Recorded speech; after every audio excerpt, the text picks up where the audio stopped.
It comes to managing your finances, especially as a high-income professional like a physician. The question of whether to hire a financial advisor and how to pay for one can be daunting. Many doctors face a maze of options, each with its own pros and cons. In this video, we'll break down the most common advisor fee structures, highlight the conflicts of interest that can arise, and help you understand how to find a good financial advisor at a fair price. Let's start by exploring why this decision is so important and how the wrong choice can cost you thousands over your career.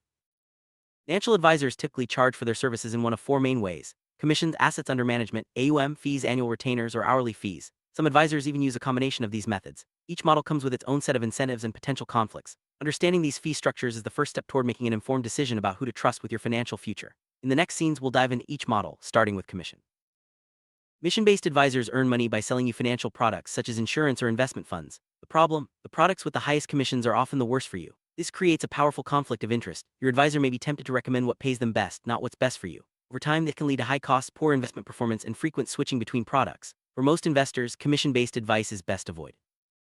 Assets under management, AUM, fees are a percentage of your investment portfolio charged annually. While this model can align advisor incentives with your portfolio's growth, it still presents conflicts. Advisors may be less likely to recommend paying off debt or withdrawing funds since their fee depends on your account size. AUM fees can also become very expensive as your assets grow, sometimes reaching 5 figures per year.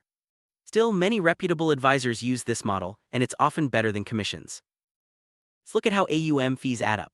Imagine two advisory firms. One charges 1.75% on the first $250,000, scaling down to 0.7% for larger portfolios. Another charges a much lower 0.78% to 0.33% as assets increase. At first, the difference may seem small, but over time, the higher fee advisor can cost you tens of thousands more. As your assets grow, these fees can quickly reach 5 figures annually. That's why it's crucial to do the math each year and compare your advisor's cost to the value you're receiving. Comparing advisors, always look at their fee schedules in detail. Some firms charge high percentages on the first portion of your assets, then lower rates as your portfolio grows. Others start lower and drop even further for larger accounts. The difference in total fees over a decade or more can be dramatic. For example, paying 1.75% versus 0.78% may not seem huge, but over time, it can mean keeping or losing tens of thousands of dollars. Always ask for a clear, written fee schedule before you sign up. Many experts, including Dr. Jim Dahl, prefer flat annual fees or hourly rates for financial advice. These models are straightforward. You pay a set amount for a specific service regardless of your portfolio size. This approach reduces conflicts of interest and makes costs predictable. For investment management, a flat annual fee is common, while hourly fees are often used for financial planning. These models are especially attractive as your assets grow, since you won't pay more just because your portfolio increases. Flat fees can be a great deal, especially for those with larger portfolios. For example, if an advisor charges $7,500 per year, you'll pay the same whether you have $50,000 or $5 million invested. Compared to AUM fees, flat fees become more cost-effective as your assets grow. However, for those just starting out, AUM fees may initially be cheaper. The key is to reassess your advisor's value and pricing as your financial situation evolves. Oh, how do you choose the right advisor? Look for fee-only, fiduciary advisors who are obligated to act in your best interest. Check their experience, especially with clients like you, physicians, for example. Ask for clear disclosures about how they're paid and what services are included. Don't be afraid to interview several advisors and compare their offerings. Remember, the cheapest option isn't always the best, but paying more doesn't guarantee better service either. Every advisor compensation model has potential conflicts of interest. Commission-based advisors may push products you don't need. AUM advisors may discourage paying off debt or withdrawing funds. Even flat-fee advisors might be incentivized to spend less time on your account. The key is transparency. Make sure you understand how your advisor is paid and how that might influence their recommendations. Don't hesitate to ask tough questions. How do you know if your advisor is worth the cost? Evaluate the value they provide beyond just investment returns. Good advisors offer guidance on tax planning, estate planning, insurance, and help you avoid costly mistakes. They can also provide emotional support during market downturns, keeping you on track with your long-term plan. If you're paying a significant fee, make sure you're getting comprehensive service, not just basic asset allocation.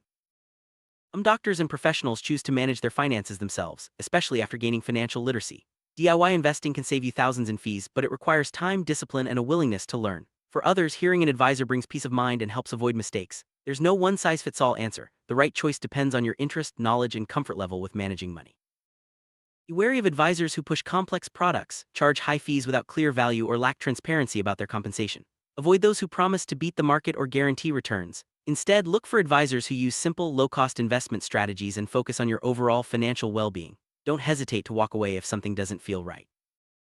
As your assets grow, don't be afraid to negotiate your advisor's fees. Many advisors are willing to cap their fees or offer discounts for larger portfolios. If your annual fee reaches 5 figures, it's time to reassess whether you're getting enough value or if it's time to switch to a flat fee or hourly model. Remember, you have the power as the client to ask for better terms.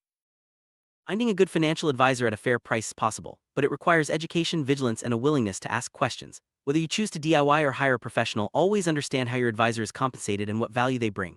Remember, your financial future is too important to leave to chance or to high fees. With the right approach, you can make your money work as hard as you do.